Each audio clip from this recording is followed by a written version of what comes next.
Dr. Tim McKnight has joined us, as always, with our Talk with the Doc. We appreciate that. How are you? Good morning. Doing well. How are you doing? Hopefully you can stay out of the ER, at least as a patient.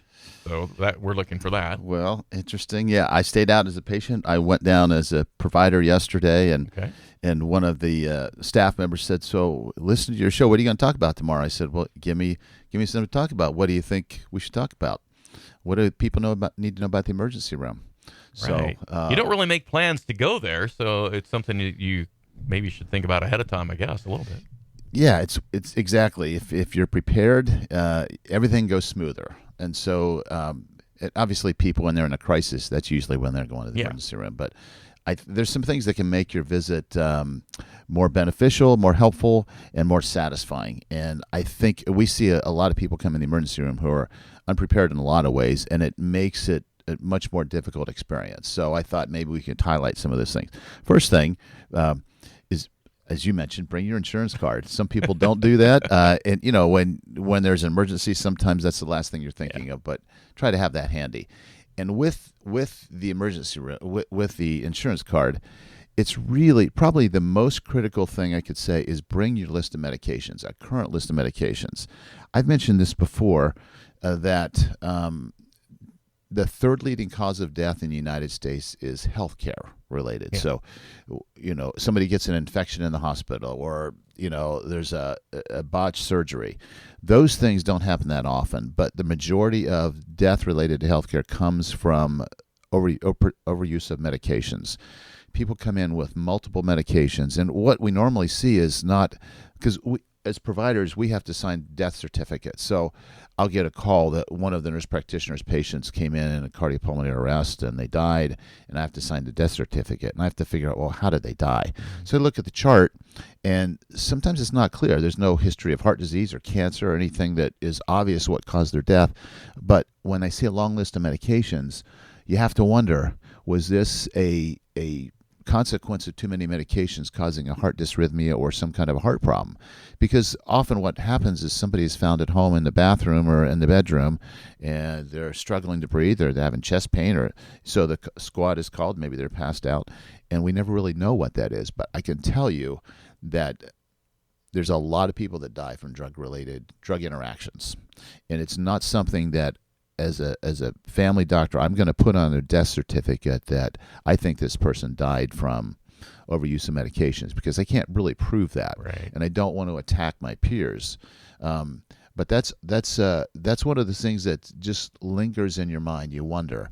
And one study did show that it's the third leading cause of death in the United States, next to heart disease and Is cancer. this something we could carry on us in a purse, wallet, something like that? Yeah, I currently take blah, blah, blah. You should. You definitely should. And you need to keep it updated, because in the office and in the emergency room, one of the hardest things we deal with is, what do you take? Well, I take the green triangle pill and a blue oval pill, and we don't know because, different manufacturers, they look different. So you're guessing, and then you're guessing the doses, and did they take them on schedule? Did they take them today? So having that list and keeping it updated is extremely important, because that's part of our history when we're trying to figure out what's going on. And even if you're taking them all correctly, if you don't know, you could prescribe something that interacts badly. I'm telling you, it could be disastrous. I had a patient who was on a water pill, and with that water pill, she needed to take a potassium pill because that water pill washes out potassium. Well, she was elderly, and after a while, she realized, when I take that pill, I'm in the bathroom all the time. I'm not going to take that pill every day. So then it was, I'm not taking that pill, but she's still taking the potassium. When she comes in the hospital, her heart rate is 40. Because the potassium slows the heart rate down at high levels. She went into kidney failure because she was taking a potassium pill and not taking the water pill, but not understanding the difference. So it's really important that patients take their medicine as prescribed, know what they're taking, and can tell their family doctor when they go in for a regular appointment, or the emergency room staff, this is what I'm taking. And if you can't do that, bring your pills in with you. Just put them in a bottle, or just put them in a bag. Bring them in and say, I take this one in the morning, I take this one in the morning and the afternoon, and let us figure it out. But that is one of the most important things they can do. Another thing that I think people should understand when they go to the emergency room is if you feel like you need to be seen, come in the morning because the morning hours they're typically slow from about 5 to 10 or 11 o'clock. It starts picking up late morning, early afternoon. But what happens is most people kind of wait to see how they're going to do, and they feel worse as the day goes on. That's actually physiologic. In the morning, your body makes cortisol to help you wake up. Cortisol is like your own natural prednisone. So you feel better in the morning, and you feel worse in the afternoon when the cortisol levels are low. And that's when you're tired of just putting up with this, I'm not getting better. But by then, it's 3 or 4 in the afternoon. Things are getting packed. And emergency rooms are very busy in the afternoon and the evening up until, sometimes 12, 1 o'clock in the morning. So because we tend to have more accidents and stuff at night. We're out working. We sprain an ankle. We cut ourselves. But often we get up in the morning. I don't feel good. I'll take some Tylenol and I'm going to lay around. And then you get worse and worse, and then you think you need to be seen, which you probably do. But my point is if you want quick care, typically it's in the morning hours when you're going to get in and out the quickest. So that's a pointer, but that's hard for a lot of us because we really don't want to go, and we go when we feel like we don't have a choice, and that's usually afternoon, early evening. Another thing is sometimes it would be great on that list of medications that you have a list of the surgeries you've had, your medical history, because sometimes those I see what gets charted in the emergency room, and it's what people are telling the nurses about their history when they're not feeling well. And sometimes they don't want to talk. Sometimes they're throwing up. And it's just like, I really don't want to talk about this. And we miss important parts of their medical history. We'll ask questions. Do you smoke? Do you drink? Do you use illicit drugs? What's your sexual tendencies and your sexual practices? Sometimes it seems like a real invasion of privacy, but all those pieces of information are crucial as we're trying to figure out what's going on. So don't be offended by some of those questions. Understand where they're trying to help you, and we need information to sort through things. And those aren't coming out in Doctors Monthly on online. No, I mean, this is something that, when you go to medical school, you first start going through these things. It's, boy, I don't know if I should ask that. But after you've done it a while, we're not thinking anything other than how could these lifestyle choices be affecting what's happening in your health. So that's also important. And then probably one of the most forgotten elements in the emergency room is advanced directives. Now this is, you sprain an ankle, you're not going to be thinking about, am I going to die? But sometimes people come in sick, and it's if a family member is standing by and you're asking, okay, what do you want us to do in the event that the heart should stop or your breathing should stop? That can be really unsettling and very uncomfortable for people, but we want to be prepared. We never want to go against a family member's will. So advanced directives, there's 3 parts to the advanced directive. One is the living will. What do you want us to do if the heart should stop or your breathing stops? Another one is the HIPAA authority. Who can we share this medical information with? Who are the family members that you're okay if we talk to about your condition? And another one is the healthcare power of attorney. So if you get to a point where you can't make a decision, who makes those decisions for you? 2/3 of Americans don't have advanced directives. And as you get older, those things are crucial. I mean, my mom cannot she needed help with my dad's advanced directives at 96. I'm like, to me, that's pretty clear cut. You need to know every time you take him someplace, this is what we've decided we want done. But people don't want to talk about those things.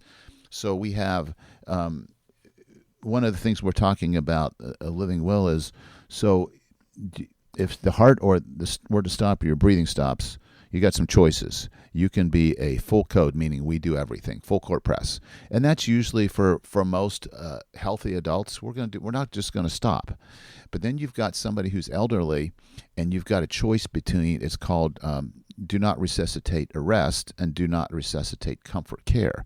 There's a real subtle difference between the two. Do not resuscitate arrest means we do everything. You're in the hospital, in the emergency room. We do everything except we will not do CPR, which often causes us to fracture ribs, unfortunately. We'll not put you on the breathing machine, and we won't shock your heart. But we'll use every medication and every other treatment at our disposal to help you. We're going to give you pain medicine. We're going to give you antibiotics. We're going to do everything short of things that are considered heroic, that are more invasive. Then there's the other one is do not resuscitate comfort care, and that's when we're basically saying we're going to keep you comfortable, and we probably won't. It would be like a hospice situation. Yeah. We probably won't give you antibiotics. We definitely will not do something to raise your blood pressure if it starts to drop. But the reality is, if you're going in that direction, we're probably not going to be able to save you anyway. And so family members need to be aware. They need to all need to all know what's happening. So communication is key. The last thing we want is for someone who comes in who's elderly, they've been through a lot in their life with their health, and they're thinking, I just don't put me on a machine. I don't want that. Well, now this loved one can't talk. They're out of it, or they're too sick. Right. And you've got two children that says, well, I never heard Dad say that. I think we need to do everything. Somebody else says, well, let's pray about it. Let's put him on the machine for a couple of days and let's pray, and we'll take him off. Well, how do you know when to take that person off? How long is that? Is it 3 days, a week? And so you get all this conflict when you should be enjoying the remaining time you have and have peace with the situation that's happening. So I can't overemphasize the importance of advance directives and of family members knowing this is what Mom said she wanted or Dad wanted. Yeah. We're going to see to it, and we can do it. We do a great job either in a hospital, emergency room, or with hospice, keeping people comfortable and making that last phase of life something that's an easier transition. So I think that's critical. Great points. When you're making your will, you should remember to do that. Right. That might be a good time for that. Exactly. And then the last thing is just be aware when you go to the emergency room, there will be delays. Now, you may get in and out, but people are wondering because they're sitting close to the nurse's station. They're seeing the nurses, or they're seeing the doctor there, and the doctor's on a computer, or they're chit-chatting. And they're wondering, why aren't they taking care of this problem? I've been here 2 hours. Well, we're waiting for your x-ray results to come back. And emergency room doctors can read x-rays, but sometimes they want the radiologist official read so they know exactly. And sometimes that radiologist is in the hospital reading other people's something emergent, but sometimes they're, like in our hospital, they're at night, they're a teleradiography group. There might be a doctor in California who's on call for this region, and they're reading these reads, and it takes sometimes longer than we want it to take. Sometimes we're waiting on one critical lab piece of information. Sometimes doctors are calling other doctors at other hospitals trying to arrange for a transfer, and it takes 30 minutes for that doctor to call back. And then we think we've got the transfer arranged, and they accept the patient, but now they don't have transport because there's a shortage of ambulances, or the weather's too bad to fly a helicopter in with a med flight. So there's all kinds of reasons for this. It's not that we're trying to torture you or be lazy. And then you have to realize you're not the only person. And we triage when people come in. Like, this is high priority. Yeah. The chest pain that's active, they get priority. And if we have to resuscitate them, everything else stops. Or a trauma comes in, everything else stops. So I think people understand that, but you don't know what's happening behind the scenes, and we really do want to get people in and out. That's the goal of every emergency room. We don't want to delay their care because we want them to appreciate the service they get and give us high marks. So we're all trying to do that. And then be nice to the people. Be nice to the ER staff, the nurses. That's common sense. That's common sense, but you have to understand that these people are being overworked and their jobs are stressful, and healthcare in general these days is very difficult because there's a shortage of everything. Yeah. People have been asked to do more with less resources, and they're being extended to their limits. And a lot of people are leaving healthcare for this reason. The wages aren't always going up like they should be for the work that's being demanded. So it's a hard job. And I'm telling you, these nurses in the emergency room are special people.